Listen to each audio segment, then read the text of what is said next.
Showbiz update guys, magmi-miss Janine Bulol ka girl, magmi-miss Janine Gutierrez update ang person. So pang day 4 na niya today guys, ASAP shoot nila. So ito yung pinost ng makeup artist niya guys. Day 4 na siya today, o diba ang daming ganap. Sabi nga ni Janine sa ASAP nung last Sunday is busy yung December niya kasi nga may mga ASAP, Christmas special.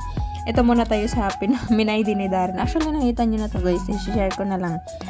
Grabing banding na to, nagdadamayan hanggang kagat ng lamok, nakatag si Janine. Din ayan, walang iwanan din yung kinaption ni Janine Gutierrez. Din ito yung day 3 niya kahapon, continuity, nakatag si Janine, si Justin, and yung ASAP official. Din ayan pa, day 3 pa din yan guys. Din ito na yung pang day 4 niya na pinost din ng makeup artist niya, I mean minaydi, so post and my day.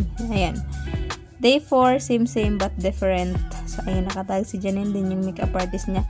A little bit throwback muna tayo guys nung nag-Christmas special last year, 2022. So, ayun, Janine Gutierrez, Merry Christmas, nakatag hashtag Linlang, I mean naka-hashtag Linlang, and hashtag Dirty Linen coming in 2023.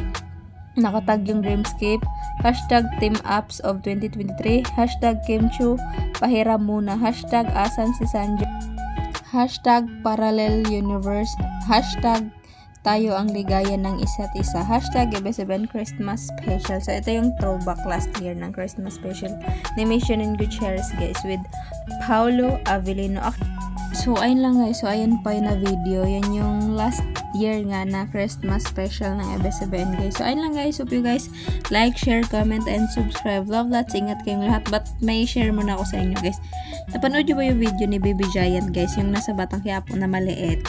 So panoorin nyo yun, parang magkatabi lang, malapit lang po yung upuan ni Paulo Avellino ni Miss Janine Gutierrez during EB7 Christmas ID shoot guys. Pero parang hindi lang muna sila pinagtabi talaga kasi nga ibang team naman si Paulo, kasi team Lin lang siya, then si Janine is team Dirty Linen. So ayun siya, yung upo kasi nila is si Paulo, si Miss Maricel Diamond Star, the next is si Mr. Joel Torre, the next na is si Miss Janine Gutierrez, then next is si Sir John Arcilia. Parang di lang muna sila pinagtabi siguro para dahil nga may pinopromote pang ano si Pa, What's Wrong with Secretary Kim. So ayun lang guys, hope you guys like, share, comment, and subscribe. Love, lahat.